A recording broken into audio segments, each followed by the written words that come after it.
Bismillahirrahmanirrahim. Assalamualaikum warahmatullahi wabarakatuh.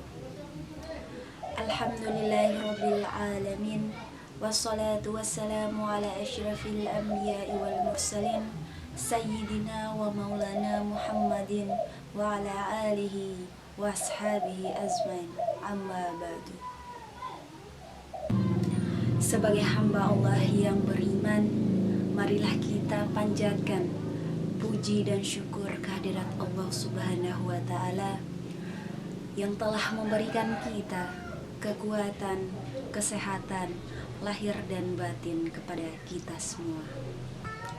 Salawat dan salam tidak lupa kita kirimkan kepada junjungan kita, yakni Nabi besar Muhammad sallallahu alaihi wasallam yang telah mengantarkan umat manusia dari peradaban hidup yang jahiliyah menuju peradaban hidup yang modern seperti yang kita rasakan saat ini.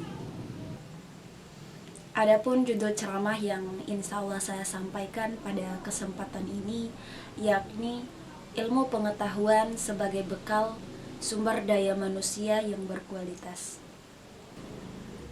Berkaitan dengan judul ini, Allah Subhanahu wa Ta'ala telah memberikan pedoman kepada kita manusia sebagaimana firman-Nya dalam Al-Qur'an surah Al-Alaq ayat 1-5 yang berbunyi, Bismillahirrahmanirrahim.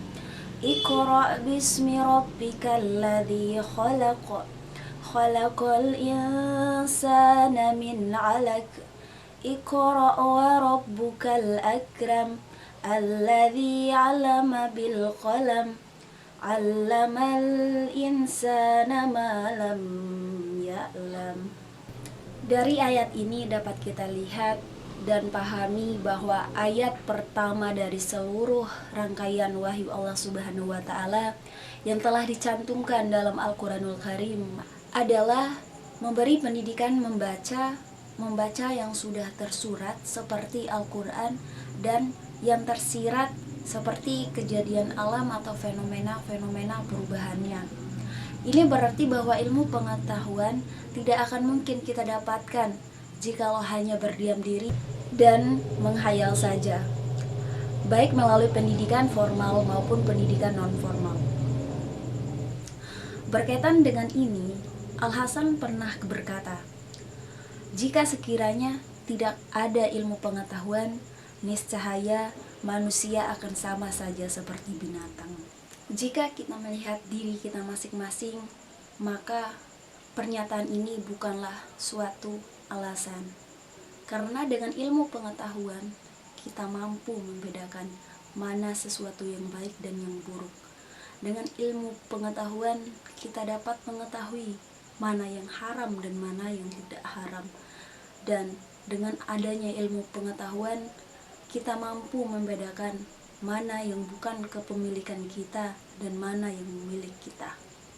Mari kita senada dengan kata pepatah, agama tanpa ilmu itu lumpuh dan ilmu tanpa agama itu buta. Menurut Hasbi As-Siddiq dalam tafsir Al-Bayan pada juz 28 halaman 1345, Allah akan mengangkat derajat para mukmin. Istimewa dalam berilmu bukan semua orang yang berilmu. Dan Bapak Muhammad Nasir mengatakan, dakwah bahwa apabila seseorang menuntut ilmu hanya untuk kepentingan duniawi semata, maka ia sudah berjalan menghancurkan agamanya sendiri. Begitu pula Luqmanul Hakim. Nasihatnya penuh hikmah.